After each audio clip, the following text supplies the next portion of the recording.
Hello, dear viewers. It's me, Chris Williams, back with another review.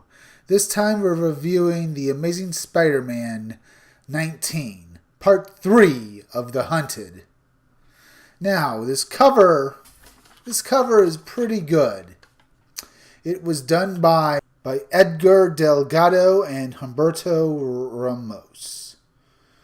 As far as I understand, Gerardo Sandoval is the artist for the interior art, and Humberto Ramos and Edgar Delgado are the ones who did the cover. The cover is good.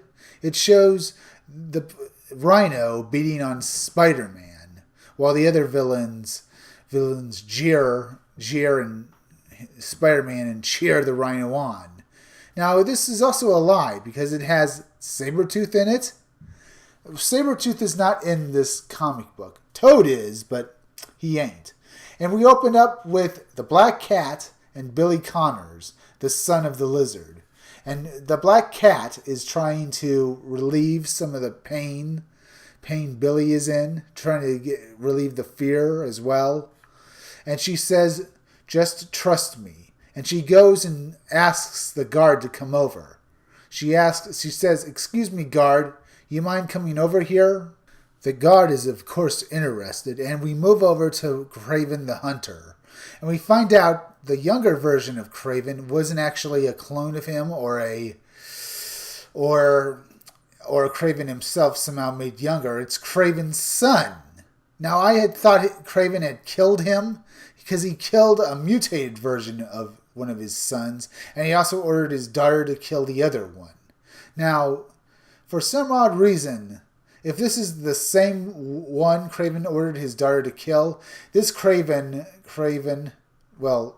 son is now all for being a supervillain now. Because the last time I saw him, if he's the same guy, he hated Kraven the Hunter for killing his brother. Of course, his brother had been mutated into a monster, so Kraven put him out of his misery. And here we see Spider-Man holding the dead body of the Gibbon. He reminisces how he had tried to get the Gibbon to come with him, but he hadn't been able to do it. So the Gibbon had died because of the Vulture. And Spider-Man looks around at the other dead supervillains, and all he can do is, then suddenly his spider sense goes off, and then suddenly an explosion, and we have one of those idiots in those robot suits saying, "Yeehaw, another one bites the dust!" And one of these guys that Spider-Man has been blown up by asks maybe I can get an autograph from him. In response, Spider-Man webs them up, saying, "Sorry, fellas, park's closed." Those guys say, "Where do you go?" while Spider-Man hides under the bridge.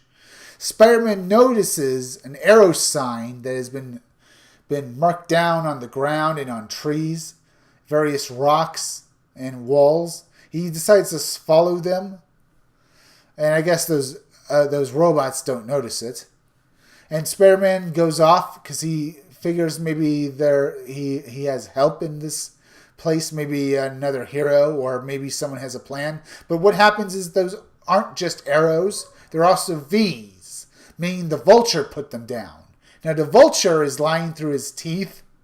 He says that the Gibbon fought valiantly and helped him, when in actuality the Gibbon might have actually fought valiantly, but the Vulture betrayed him in the end. See what happens before the Gibbon was killed? The Gibbon was managed to bring down one of the robots and allowed the Vulture to start tinkering with the robot's insides. He manages to rip off one of the heads of the robot, and he's come up with a plan to go after who is ever controlling these robots. Spider-Man jumps down to the ground saying that you can't trust the Vulture. He was actually the reason the Gibbon was killed, because he left the Gibbon to die so he could get out of there alive when the hunters were shooting at them.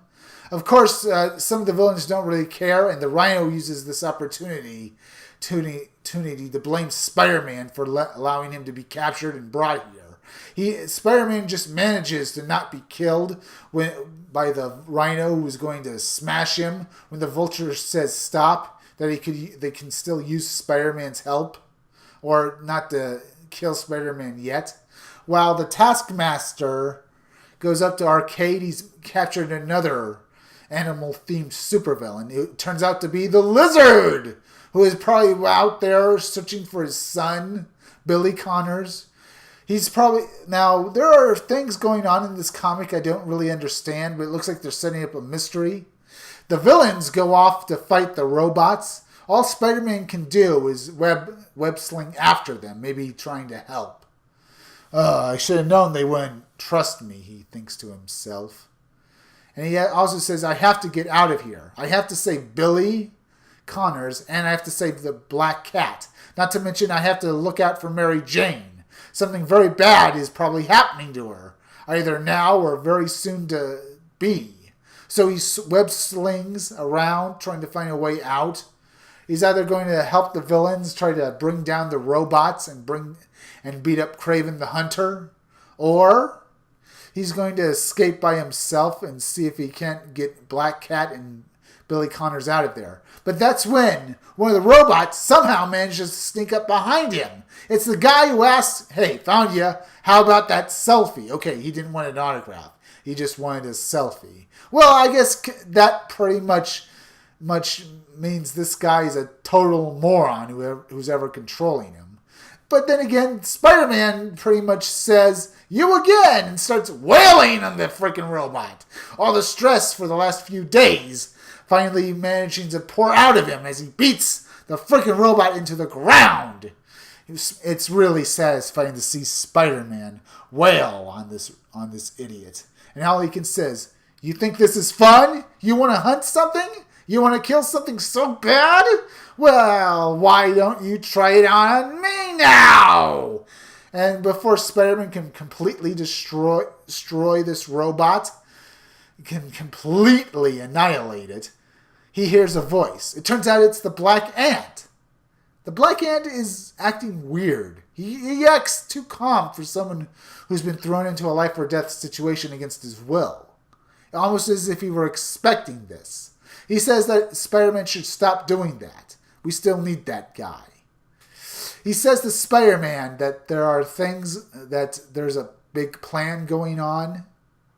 And all Spider-Man can do is look down at the little guy at first.